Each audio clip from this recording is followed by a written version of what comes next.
Titans Beast World Waller Rising issue 1, Chuck Brown writing with Karen Grant on the art.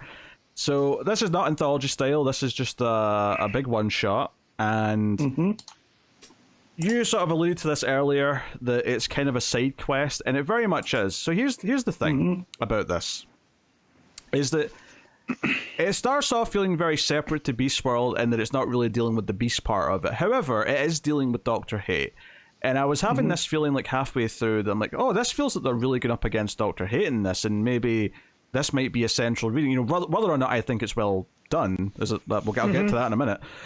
But even if I don't like this, arguably this might actually have consequences and be relevant in something that's good to know for the main story later on, for whatever the outcome is with Dr. Hate. Yeah.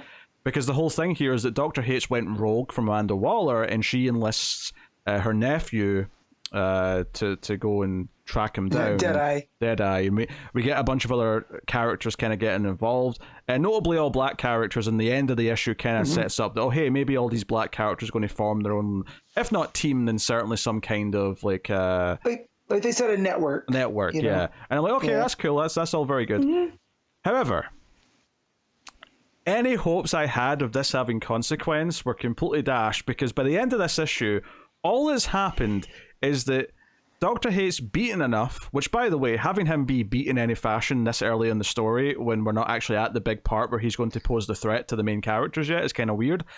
But also, the simple fact that at the end of the story, he's just back under Amanda Waller again, and Waller's like, hey, you work for me again, don't get out of line. So if I hadn't read this, and I was just reading the main story, I would just never know that he went rogue and then had to be reined back in. I would just continue as if he had just been working for her the whole time. This kind of feels how she got Dr. Hate to work. If we didn't know from reading the Tom Taylor stuff or the Josh Williamson stuff that Dr. Hate was kind of a character she created, it was almost like she found Dr. Hate and is forcing them to work for her. But that's not it at all, right? So no. It felt like by the end it kind of neatly tied it in a bow so that none of it mattered. So that none of it is going to impact anything in the main story. And I once again felt like I wasted my time. On top of that, I found this to be quite wordy at points. There's some pages that are just riddled with boxes and speech bubbles and thought bubbles. The art, I think, is... I think the art's pretty much a mess in this, in a lot of ways. The art's not bad, the coloring is. I feel like I can see that argument, because the thing that I was going to get to is that there's so many pages in this, especially once more actiony things start happening, where I was struggling to tell what was going on, because there was the way things were overlapping each other, the way the coloring's very aggressive.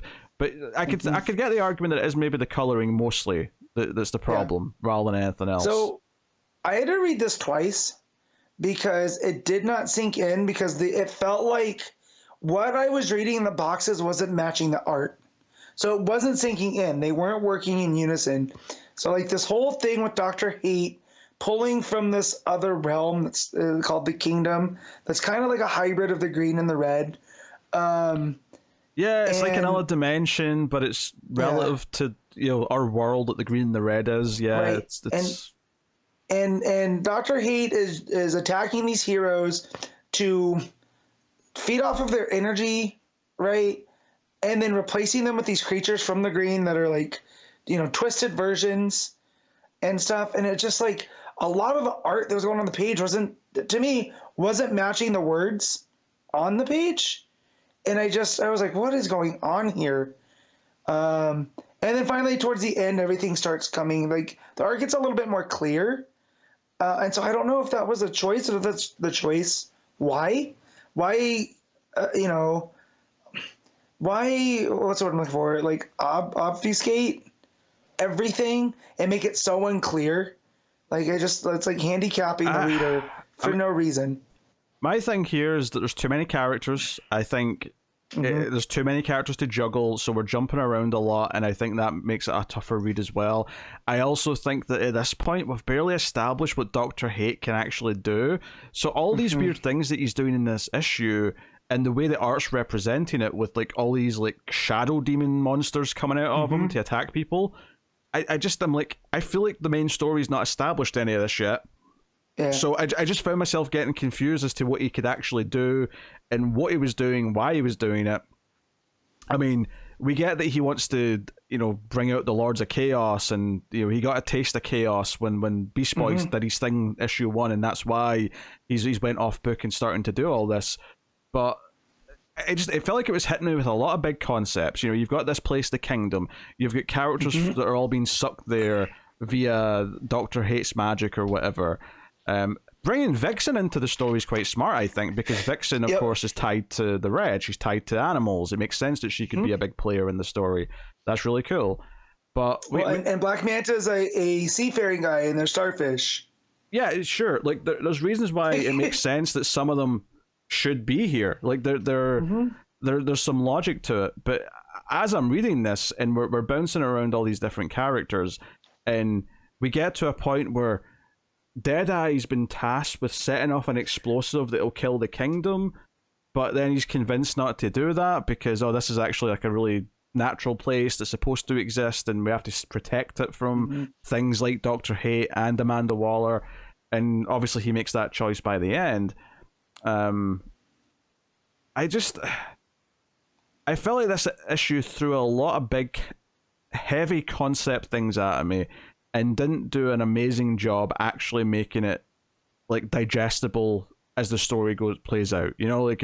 I was having to stop and just think about what it was saying to me constantly, just to keep my finger on the pulse of what the actual progression of the story was. I felt like I was actively having to work the whole time just to sort of keep it in my head. Okay, this is what's happening here. These are these characters, and they're jumping over there, and now they're all working together here, and they're going to fight Dr. Hate.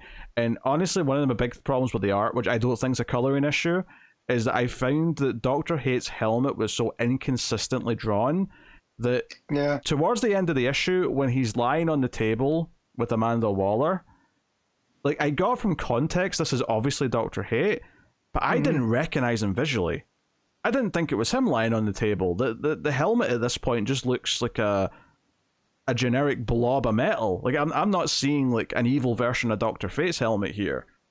So yeah, I just it's barely there. Like you can kind of see the eye stuff, but yeah, no, I get what you're saying. Yeah, it's just the shadows they're too heavy.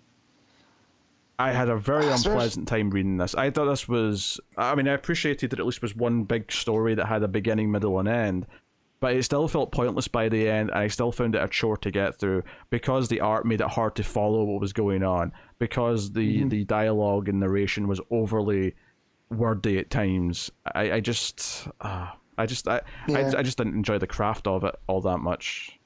So I'm going back and looking now, and if like the page that's after Black Manta gets attacked by one of the spores, and he's growing up huge. And you go to the next page that has Vixen, and it looks like Deadeye, and it's just a mess of stuff on the page. And I feel like there's too many it's almost like there's too many layers at play here. Yeah, it's like they're going for like an explosion of sorts where everything's going up the way from it, but it's just like I don't even know what I'm looking at, really. Yeah. And so it was, the idea of this that I do like that it introduced this idea of the kingdom, which is kind of like a nexus of the different what were those called, parliaments, which is a great concept in and of itself. And but I don't understand why destroying that would bring about the Lords of Chaos to Earth. That's just one thing that was another unclear. Also, Deadeye, I remember that character showing up in it was the same Lazarus Planet issue that introduced the Vigil. But it did not sink in because I couldn't remember where I'd heard this character before. So being reminded here, and I just feel like the psychic powers at play here are a little bit too amorphous, like you have all these other characters, and it's him that's the one that, is having the most impact. A little bit weird.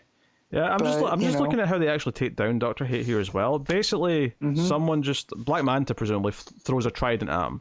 That's it. I'm like, I don't know. I feel like you're kind of making me think this character's lamer than I should be thinking right now, going into the rest of the main story.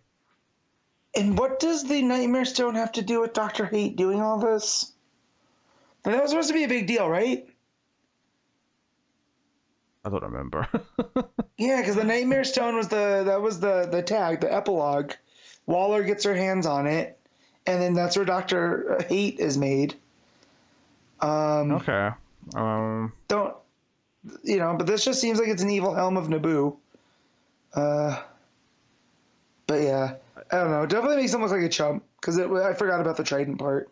Because there's so much going on. Okay, because I was looking for like what takes him down, and I was like, this is all just like ripping the big starfish thing off of Black Manta. Like, where is it? And it's like several pages back, and they're all just sort of towering victorious over him with it, and he's got a trident sticking in his head, and I'm like, they just whipped him, basically. Yeah. So, I mean, honestly, I think I'm probably going to want to just mostly forget this when I'm reading the rest of the main story, because I don't imagine it's going to help my enjoyment of it or the threat of that character.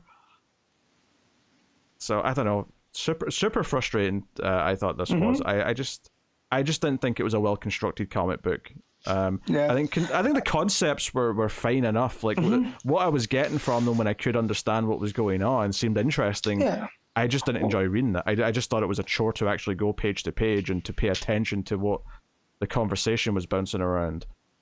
So yeah, I also like the inclusion of the African Batwing, the David's what's his name, Zavibe. I can't remember, but he's the Batman character that shows up in this, and that goes back to New 52, and it's one of the stronger titles that started. I forget even who worked on it, but. He came out of the shadows of Batman Inc. And he was a cop in Africa in this very corrupt area. So having him show back up, I did like that. Showcasing these other characters like Vixen and even Black Manta, because Chuck Brown also wrote that Black Manta miniseries that came out earlier in the year.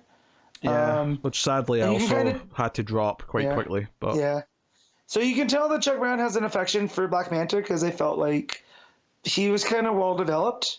He stands out amongst all these other characters. But yeah, this was also why was Val Zod and Red Tornado introduced? That was the other thing. I forgot that we ended up in the Phantom Zone at one point. Yeah, they get pulled. Well, so not they. I should say Val gets pulled out of the Phantom Zone because Dr. Hate wants them, and they were left in there from the Superman, John miniseries that we had a while ago. Lois, the Red Tornado from Earth 2, was left in the Phantom Zone, so Val wants to get her back, but Val was pulled out because he's one of the characters that Dr. Hate wanted for the Kingdom and whatever his plan was. Yeah. So again, another super mystery thing that happened for reasons. But yeah.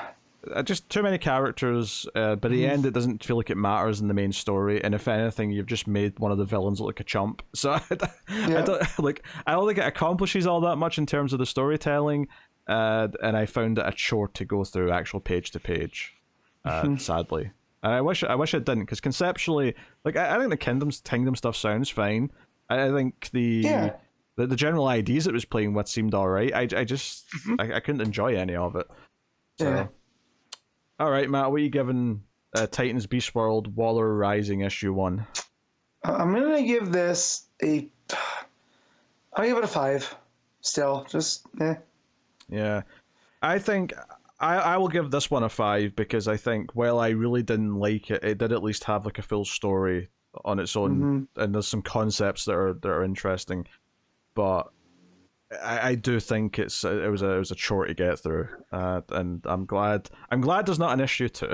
I'll put it that way. Yeah, I'm glad that we're out of here, and I know we have some coming up, in other. Hopefully they're better than this though. Yeah. Onward and upward. We have other creative teams on the other books, so hopefully we end up liking them more. But I really didn't like either of those tie-ins this week.